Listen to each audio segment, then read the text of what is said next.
¿Qué tal? ¿Cómo están? En este video vamos a ver cómo instalar la aplicación Plex en nuestro Amazon Fire TV Stick. ¿Qué tenemos que hacer? Nos vamos aquí en esta pestañita y acá nos despliega, nos vamos a donde dice App Store. Aquí nos tenemos que ir a la pestaña donde dice búsqueda. Aquí vamos a buscar nuestra aplicación.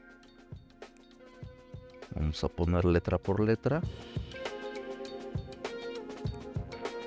Y aquí nos aparece ya la aplicación de Plex. Le damos a aceptar y le damos en descargar. Esperamos a que se descargue nuestra aplicación en el dispositivo. Esto puede tardar dependiendo de nuestra velocidad del internet, pero generalmente es muy rápido.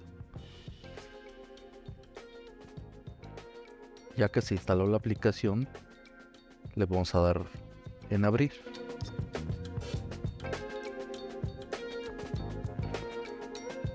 Ya que se abrió nuestra aplicación, nos vamos aquí en la pestaña donde dice Identifícate.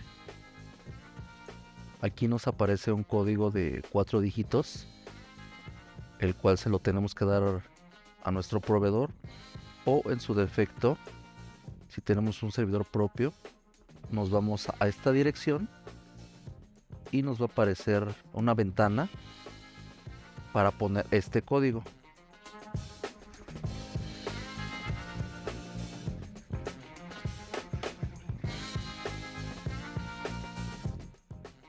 Ahora vamos a esperar a que cambie la ventana.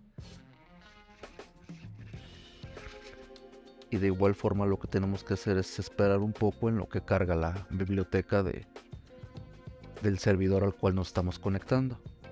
Aquí ya nos aparece el contenido del servidor y solo tenemos que darle en continuar. Y aquí ya está nuestro contenido al que nos conectamos. Y aquí puede variar dependiendo de su proveedor. Y esto sería todo. Nos vemos.